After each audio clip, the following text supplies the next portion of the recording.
All right, we'll get started here with section 0.1, and there are two main goals.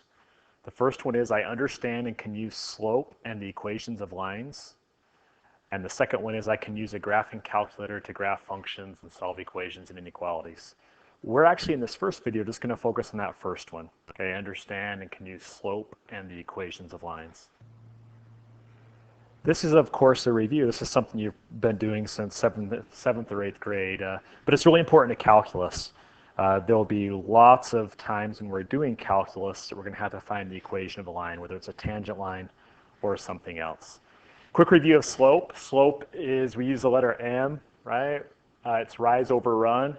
I like to think of it, the rise is the vertical change, and the run is the horizontal change. That means, right, if I'm going to measure the vertical change, this triangle means change. So I measure the change in y compared to the change in x. The way you find a change in y, if you want to use this formula, is I take the two y coordinates and subtract them, right? y2 minus y1 over, and to find the change in x, I take the two x coordinates and subtract them. Slope is just a ratio. So it's the ratio of the vertical change in y, to the horizontal change in x. Usually we use this with linear equations. So here's an example. We want to find the slope of this line. So I'm going to find out what is the change in y, what's the vertical change. So it goes down 1, 2, 3, 4, and it goes over 1, 2, 3. I do a positive 3 because it's going to the right. I do a negative 4 because it's going down. So the slope of this line, we would say, is down 4 over 3. In general, we don't leave a negative on the top or bottom of a fraction, right? A negative divided by a positive is just a negative. So this is the same thing, but we'd usually write it that way. It's a negative 4/3. Just as a reminder, if slope is negative, it's going to go down from left to right. If slope is positive, it's going to be going up from left to right. So this problem's a little bit different. Instead of giving us a graph, this one gives us a set of points. We want to find the slope. So in this case, to find the change in y, I'm just going to use the formula y2 minus y1 over x2 minus x1.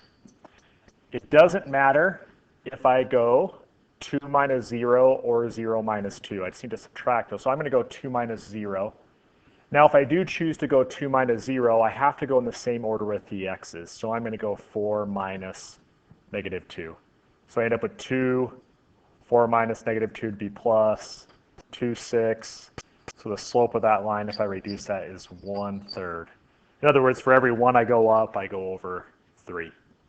Now, if I were to reverse that just really quickly, right, if I went 0 minus 2 instead, then I would have to go negative 2 minus 4. And all that happens is I end up with a negative 2 over a negative 6, which again, I divide two negatives.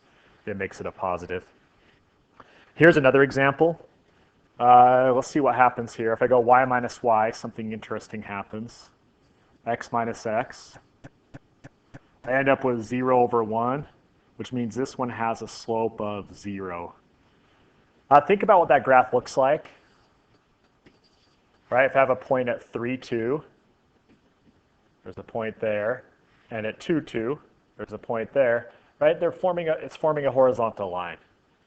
So horizontal lines, because the y coordinate stays the same, always, the slope will always come out to be 0 because when you subtract the two y's, they're the same, have the same value.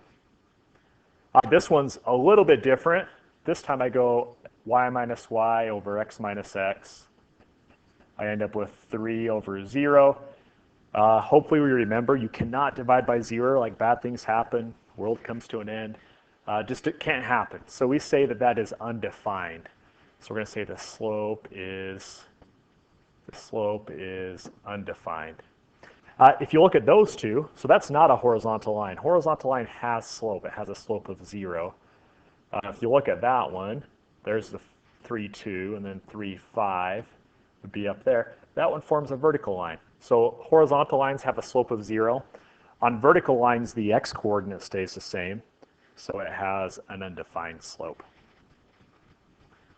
Okay, something else to add to your notes there. This is in your book. It says parallel lines have the same slope. So, if you have two lines in the same plane, they're parallel if they're traveling the same direction. They never intersect. If that's true, then they have to have the same slope. If they're perpendicular, perpendicular means, if you look down here, it means they cross at a 90-degree angle. If they are perpendicular, then instead of the slopes being equal, that we say they are opposite reciprocals.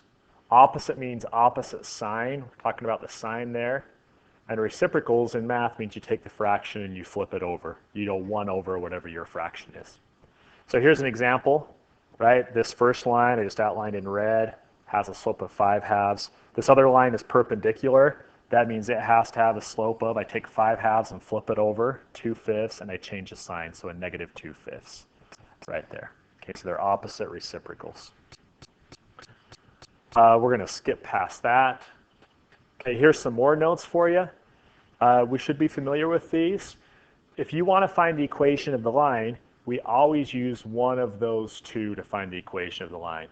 Either y equals slope-intercept, which is the y equals mx plus b, or the point slope y minus y1 equals m times x minus x1. If I'm using point slope, that's great. Like m is the slope, I think we got that. But I have to know the y-intercept if I'm going to use that equation, right? I've got to know the y-intercept. Because of that, it's very specific for that specific point, the y-intercept. If I want to find points, if I don't have the y-intercept, then I want to use point slope. Point slope is just a more general form. So up here, if you want to put next to it, x1 and y1, that's any point on the line. So it doesn't have to be the y-intercept. It could be any point. So we end up using that a lot in calculus, point slope. I know back when like your freshman year, 8th grade year, whenever you did a lot of linear equations, you did lots of y equals mx plus b. We still will, but we'll actually use point slope even more. This general form is just a way of writing an equation. So we don't use it to find the equation of a line, but we do sometimes write our answers that way. You'll see on your calculus test when you take it, a lot of times the answer will be written in that form. So if it's in that form, the x term comes first, the y term comes second, the constant equals 0. And then a, b, and c are integers. Remember, that just means that there's no fractions or decimals. And I'll show you an example of that here in just a moment. Okay, so now I have these 4 problems, and we want to find the equation of each of these lines. So the first one says, find the equation of a line that passes through the point 2, 3 with a slope of negative 3. So my 2 choices, right? I can use slope-intercept if I know the y-intercept. 2, 3 is not the y-intercept. So instead, I'm going to use my second choice, which is point slope. Y minus y1 equals m times x minus x1. Okay, so plug our values in here. I go y minus my y-coordinate, which is 3, equals my slope, times x minus my x-coordinate, which is 2. That is the equation of the line. And notice how it doesn't tell me what form to put it in. So I can leave it just like that. That seems kind of unnatural to us, right? You've been told to simplify, simplify. On the AP test, you don't have to simplify unless it's multiple choice and you have to simplify to find an answer, or if it specifically tells you to simplify it. Okay, number 6, find a vertical line, passes through negative 1, 2. I want to draw you a picture and kind of think about how this works. If I go to negative 1, 2, put a point there, there's my line. Think about all those points along that line. They have something in common. The x-coordinate is always negative 1. So if you want to find the equation of a vertical line, all I do is go x equals negative 1. The y can be anything. There are no restrictions on y, so x equals negative 1. Remember, that has undefined slope. If it's a horizontal line, then it will always be y equals whatever your y-coordinate is, because the y will stay the same. Okay, these last 2 questions. 7 says, a line through negative 1, 2 that's parallel to the graph of 2x minus 5y equals 5. Notice how it doesn't give me the slope. We have to know the slope to find the equation of the line. What it does give us a hint though, right? It says it's parallel to this line. If it's parallel to that line, that means it has the same slope. So I'm going to find the slope of this line right here. The easiest way to do that is to put it in y equals mx plus b form, right? And then my slope would be right there. So let's do that. I'm going to move the 2x over. I'm going to subtract it over. I get negative 5y equals negative 2x plus 5. Sorry, that's squeaky. Then I'm going to divide by a negative 5. Do some simplifying. So that equation in slope-intercept form is a positive 2/5 x minus 1. I don't really care about the minus 1 because my line's parallel to it, which means they don't have the same y-intercept, but it does mean they have the same slope. So now I want to find, this is exactly what we're actually trying to find. I want to find the equation of the line that has a slope of 2/5 and passes through the point negative 1, 2. Okay, so we got to decide, am I going to use that? Well, I don't know the y-intercept. Okay, I'm going to use that then. So y minus y1 equals m slope times x minus x1. That's y minus 2 equals, that changes to a plus. I'm going to distribute my 2/5 through. Oh, by the way, the reason why I'm doing this now is look at my directions. It wants me to write it in slope-intercept form. That means write it in the y equals nx plus b. Okay, so I'm going to add the 2 over. So let's add that 2 over to there. So I end up with, right, y minus y equals 2/5 x. And if I add 2 to 2/5, it's just 2 and 2/5. Which you can write it that way. You get, 2/5 is 0.4, so you could also write it as plus 2.4. Or you could switch it to be an improper fraction, go 2 times 5 is 10, plus 2 is 12. So you could also write it as 12/5. I don't care the way you write that last one, if you write it 2 and 2/5 or 2.4 or 12/5. They all mean the same thing. Okay, this number 8 is really similar, right? I'm still passing through the point negative 1, 2. But this case, instead of being parallel, it's perpendicular to that same line. We know the slope of this line was 2/5. So if I want to find the one that's perpendicular, remember we got to do the opposite reciprocal. So the slope of the line I'm looking for has to be, flip it over and change the sign. It's going to be a negative 5/2. And it has to go through the point negative 1, 2. Okay, we're going to plug that into our formula again. I'm going to go y minus 2 equals negative 5/2 times x minus negative 1. Y minus 2 equals negative 5/2 x, right? That's a plus 1. Times it by negative 5/2 would be a negative 5/2. Oh, by the way, the directions up here, right? It tells me to put it in general form.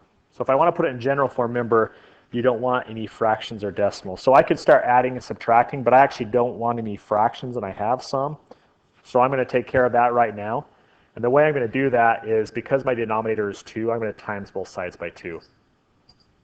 And what will happen as I distribute that 2 through is those fractions will cancel out. So I get 2y minus 4. It's equal to, when I times through by 2 here, the 2 there and the 2 there cancel out. It'd be negative 5x. Okay, distribute the 2 through there. Again, the 2's will cancel out. Minus 5. So now I got rid of my fractions.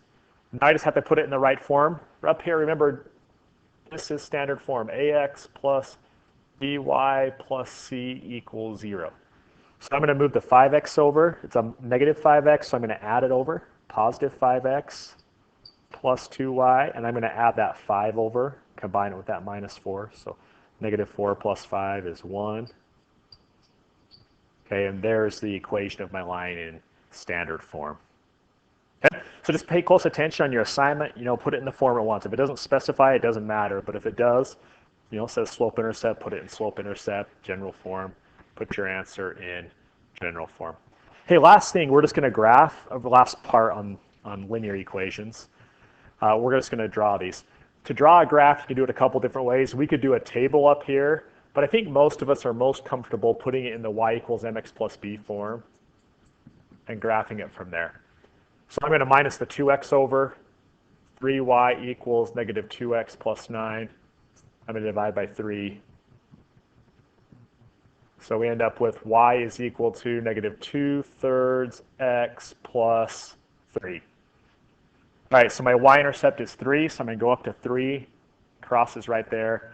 My slope's a negative 2/3. Hey, negative slope means it's going down. So I'm going to go down 2 and over 3, right? Change in y, it goes down 2 over change in x, positive 3. Okay, that's what my line looks like right there.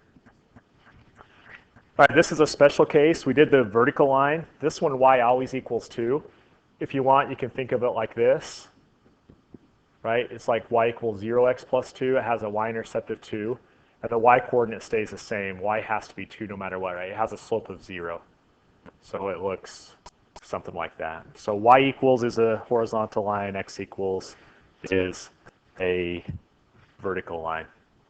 We're going to do this, the last part of 0.1, just in a separate video. So I'll go through all the graphing with you. But hopefully that's a good review of linear equations, slope, and that's really like the first half of your assignment. All right, thanks for listening, guys.